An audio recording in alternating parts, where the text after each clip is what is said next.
Brazil elects Lula da Silva back into the presidency, but the question will be, will Jair Bolsonaro accept defeat? Hello, I'm Nathan King, sitting in for Anna Naidu, and this is The Heat.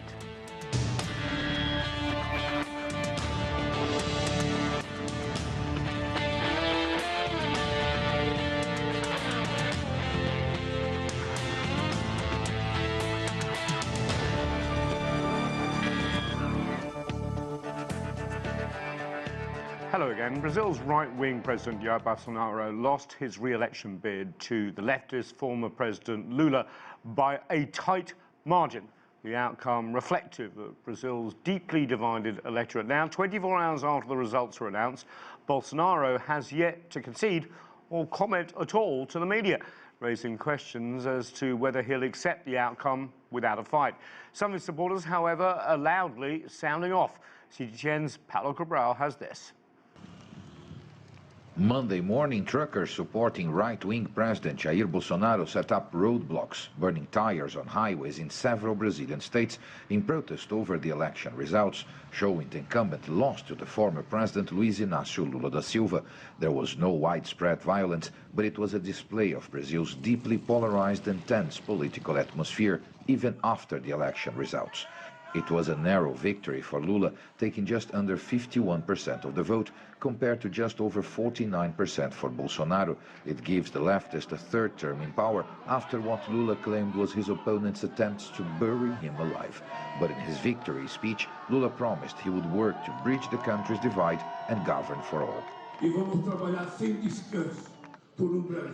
We are going to work tirelessly for a country where love prevails over hatred, the truth prevails over the lies, and hope is bigger than fear. The Sunday night is of celebration for Lula supporters, but post-election victory there are big challenges ahead for the elected president to unite this extremely divided country and deal with a Congress that's likely to put up a staunch opposition to the new government.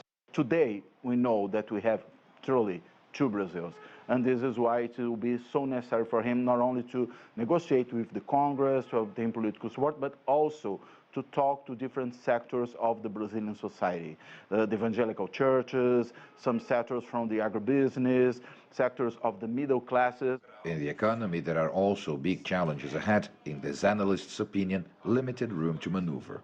When it comes to the political and also the economic side of Lula administration, we need to understand that he doesn't have much room to be creative or to be too lefty. He's going to be a presidency that's going to watch a lot what the market wants to do, what the center forces of the society, so to speak. 2 months remain before Lula da Silva will be sworn in on January 1st, 2023.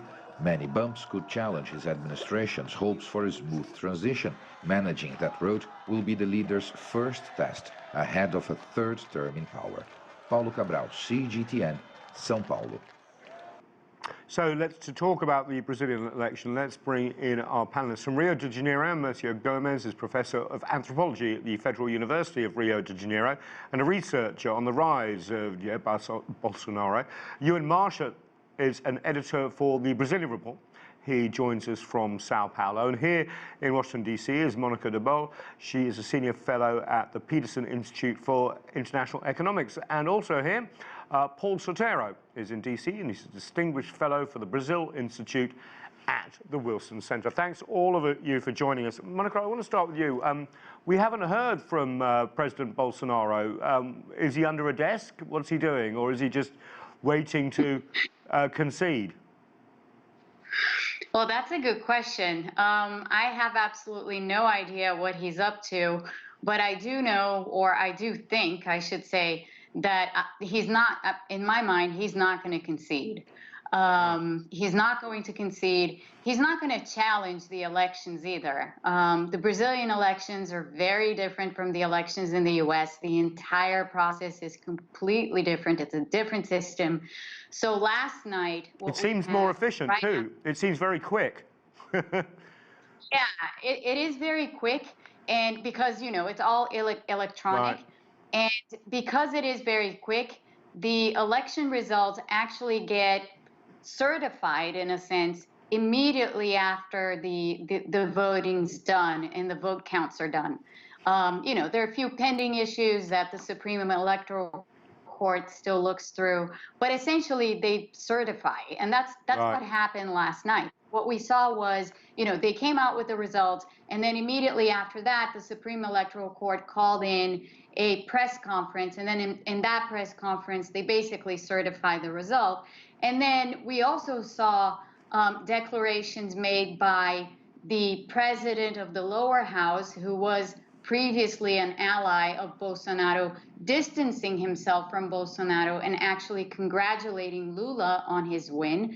And at the same time, we also saw the president of the Senate doing exactly the same thing. So that has left Bolsonaro out on a limb. He's isolated. He has nobody really to turn to.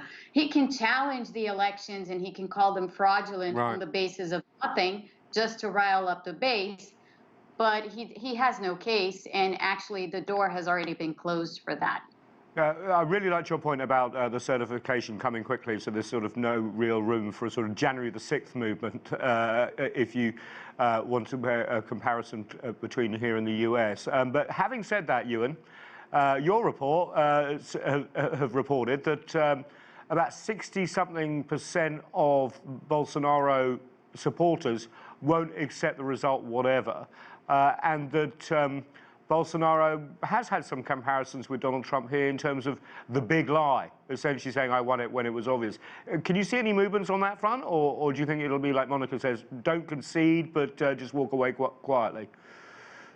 Well, I think that's definitely the pressure that he's been put under at the moment, in terms of his allies are telling him that, you know, it's best for you to begin the transition at the moment so that you can be able to position yourself as the opposition leader underneath a Lula government. Because it's difficult for Bolsonaro at this point, because one of the real turning points in this election was going to be recognition from international governments. Bolsonaro worked quite hard to speak to embassies around the world to say, oh, you know, don't recognize the result immediately if Lula wins, but that's what they did. You know, we've seen Lula was on the phone with Joe Biden today. He met with the Argentinian president. It's looking very difficult for Bolsonaro to really build a case that was going to work internationally. Mercio, what about his supporters, though? You know, we saw a few roadblocks and stuff like that in the reports of stopping people getting to the polls. Are we going to see supporters get riled up regardless of what the sitting president does? Well, I don't think they're going to get riled up for longer than a couple of days more, I think. I think that Bolsonaro is waiting for this thing to cool down a little bit in order to concede and make a concession, a full concession, formal concession, and come to the public and say that. I think that he was very concerned about how his supporters would react to this defeat, and he wanted to make sure that everyone, you know, will accept his defeat and will move on in life, I guess. Thank you for that. Paolo, I want to bring you in as the man that sort of straddles Brasilia and Washington, D.C. Quite often. And you must have been one of the first people, Paolo, to see the statement from Joe Biden. Let me just read you a little bit of it, where it says, congratulations, Luiz Inacio Lula da Silva on his election, following free, fair, and credible elections. Those few words there telling the whole story of how the U.S. wants this to move on, correct? Yes, a very careful statement, very deliberate statement.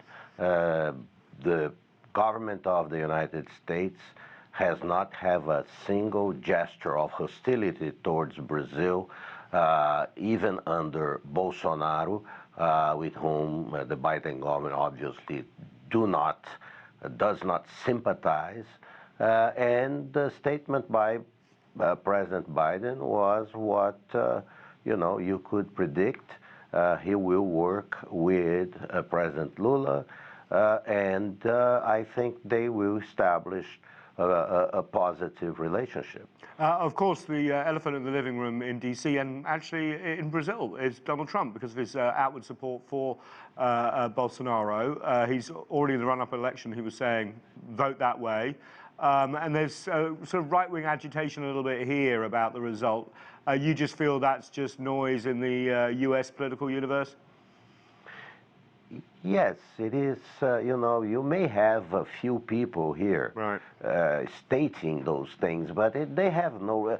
people don't follow Brazil very much. They used to follow Brazil. They may follow Brazil again if Lula governs well, build this coalition, an effective coalition, because Americans understand that Brazil is a democracy, and the success of Brazil helps the region, helps the United States, helps democracy. So I think it's a very easy decision for Joe Biden, and I believe that President Lula, that may have had in the past some misgivings vis-a-vis the United States and Europe, etc., he can't afford to have those misgivings again. The United States, Europe, Japan are the traditional allies of Brazil.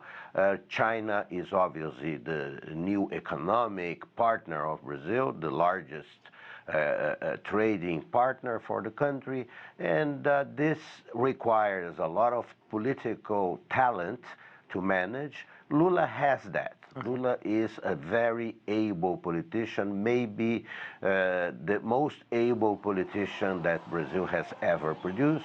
And he identified the opportunity, and his speech, his acceptance speech last night was clearly evidence of that. I want to get on to his mandate and what he's going to do in a minute. Let's first of all just hear from people on the streets of Brazil, and then I'll get some reaction off the back of that, because a lot of people didn't vote in this election, and let's just take a listen.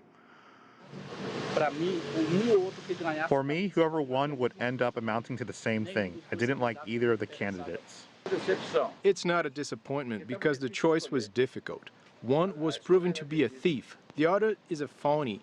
There was no choice for us.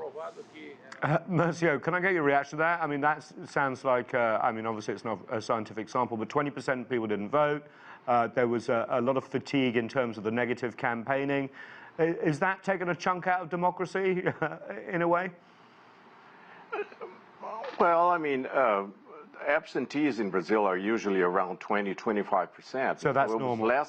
There were less absent, yeah, it's normal, less absent voters this time than there was in the past election. So people were keen in voting and knowing that it was important to vote.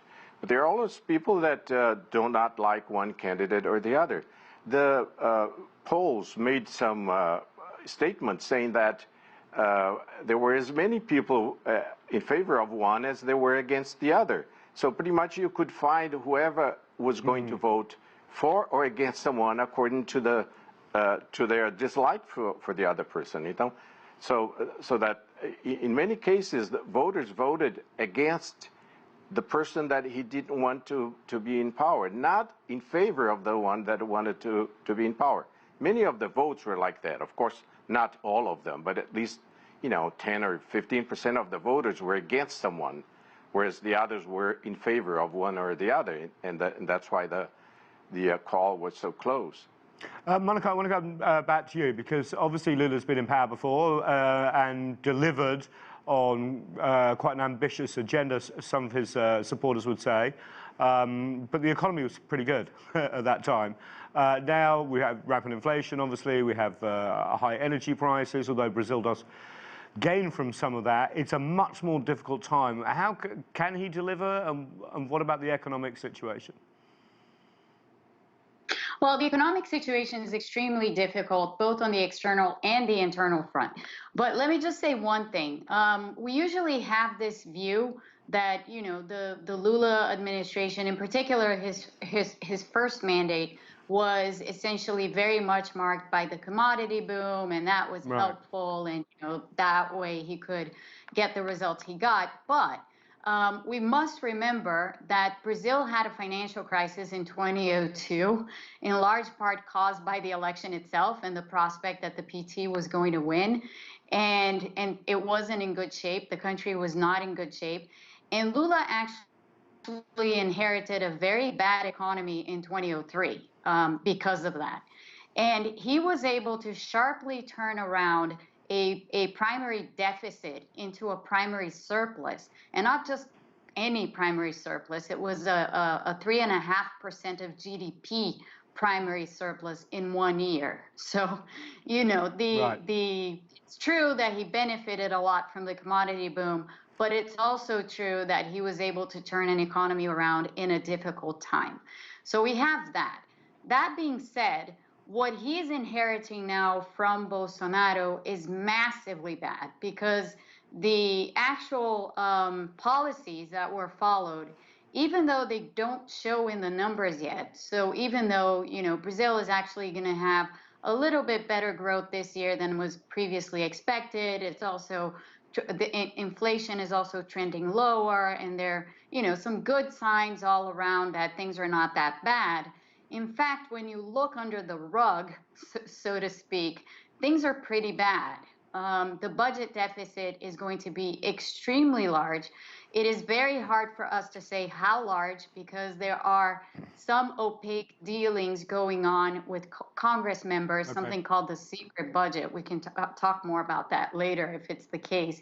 But there is a lot of public money that's going to Congress members, and has been for quite a while. And a lot of that has happened for Bolsonaro's re-election bid, apart from all the other money that he spent for his re-election bid. So Lula is going to inherit really bad fiscal accounts that he's going to have to turn around once again.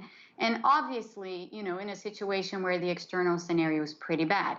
And all of this in the context of an extremely difficult political situation for Lula. So, you know, it is a difficult time. That was going to be my next question for Euan, is that you also have a difficult political situation, don't you, in the fact that many Bolsonaro supporters are still very much in Congress, and even though they've indicated that they're going to work with Lula, Lula's supporters and the people around him seem to have quite an ambitious agenda, especially when it comes to environment and rolling back some of the development projects which delivered but also harm the environment. All these things are promises at the moment. Do you see any way forward for his agenda, considering it's so different from the current president?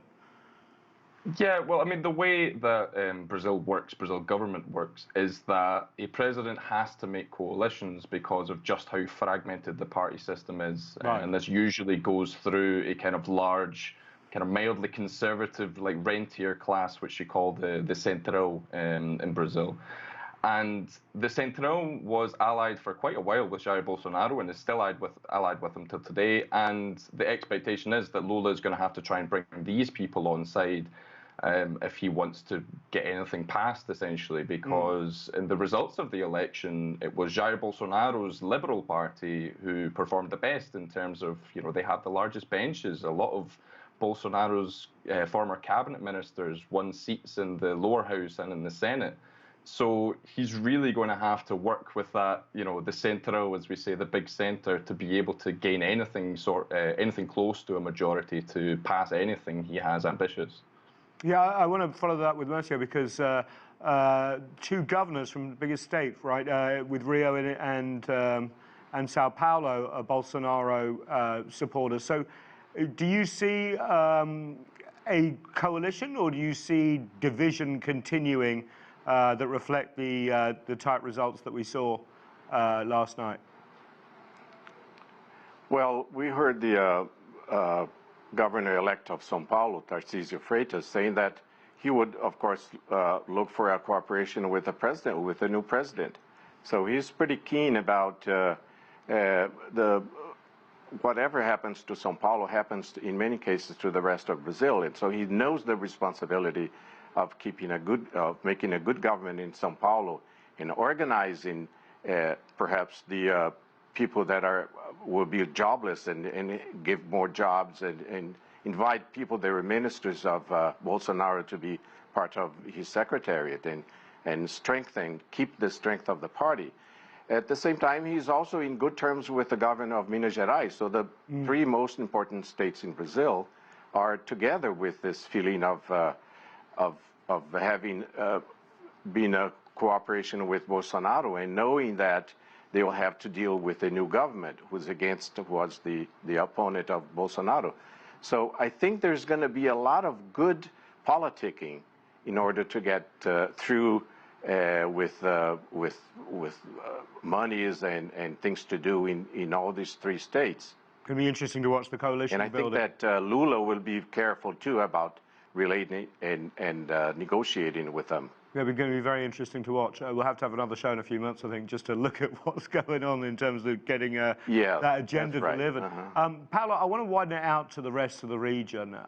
If we look at Latin America, there's sort of talk of this pink tide, if you like, with we're just showing you a map with the move from to leftist governments, where there had been many right governments just a few years ago. Are we seeing this?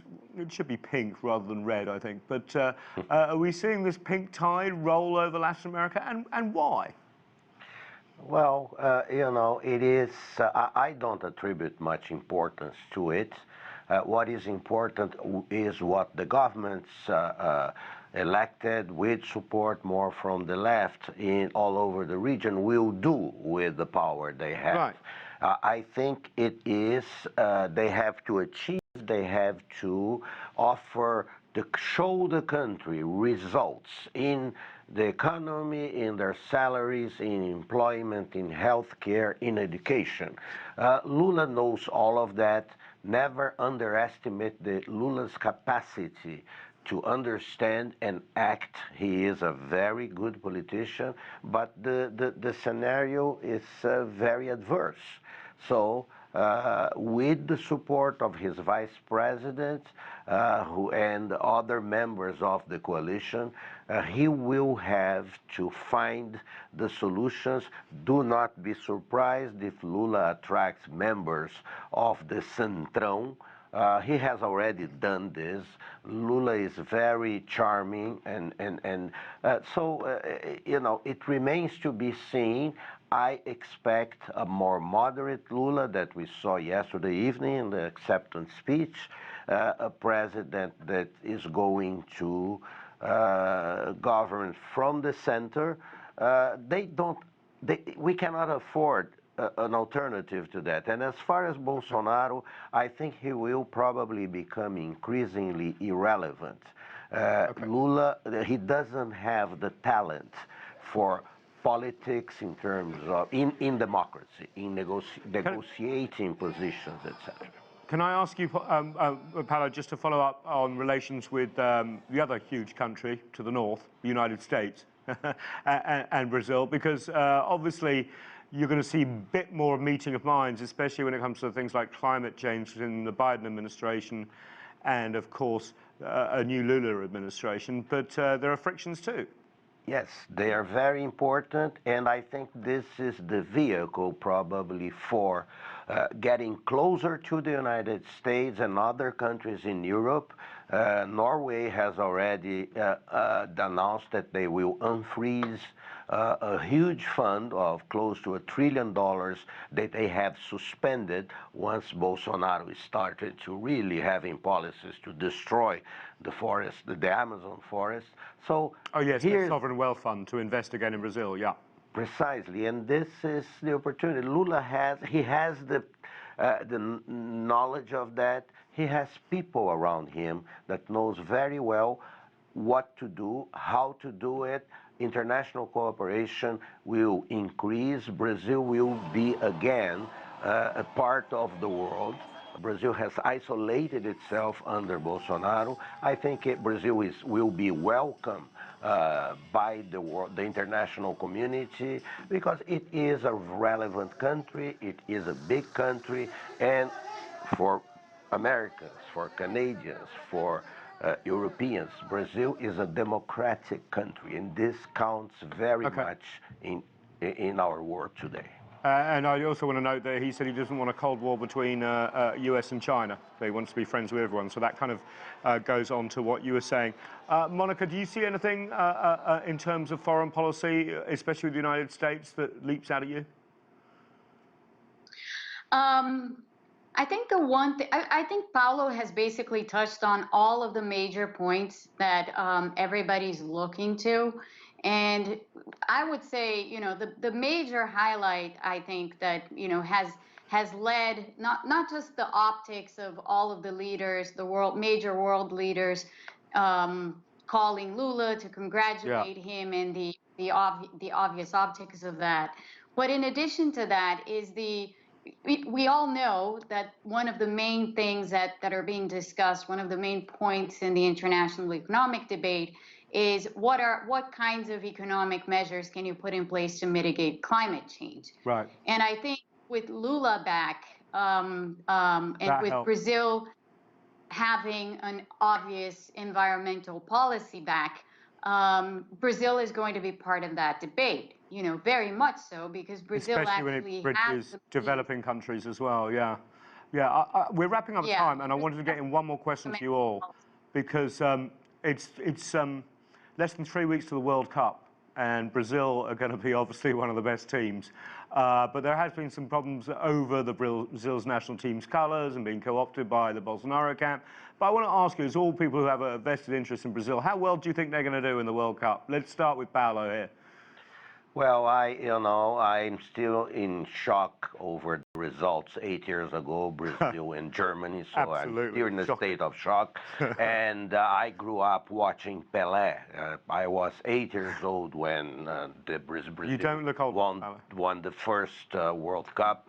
I don't know. I would hope that Brazil does well, but I would hope also that Brazil focus on other things. You know, soccer is good. Life is good, carnival is good, but we have other more urgent and important things to do with. But that's a very controversial opinion. Less than 3 weeks from the World Cup, Paulo. Mercio saying that. May I follow up on that comment? So, following up on Paulo's comment, my hope is that Argentina wins the World Cup. Really? I'm going to give the last word to Mercio in Rio de Janeiro. Are we going to see the Brazilians win the World Cup? Yes, sure. Brazil will win. And I think that will be very good for the country, because we've been waiting for that for a long time. It's called the 6th time that we would win the World Cup. That's important for Brazil, I think. Well, being English, I'm not going to talk about... Let me just... Yes, carry on. Can I just finish saying that I disagree with a few of the things that Paulo said about Brazil being isolated, and now that's going to open up because of Lula. I think Brazil was really doing a lot of things in economics and was opening up the country, was bureaucratizing the country. And people that were supporters of Bolsonaro are very worried about how the Lula government will be like. Okay, so I really appreciate that. I'm so sorry we run out of time, everyone. Viva Brazil. Let's see how the World Cup goes. That's it for this edition of The Heat. I'm Nathan Keane, Washington, D.C. I'll be back tomorrow. See you soon. Bye.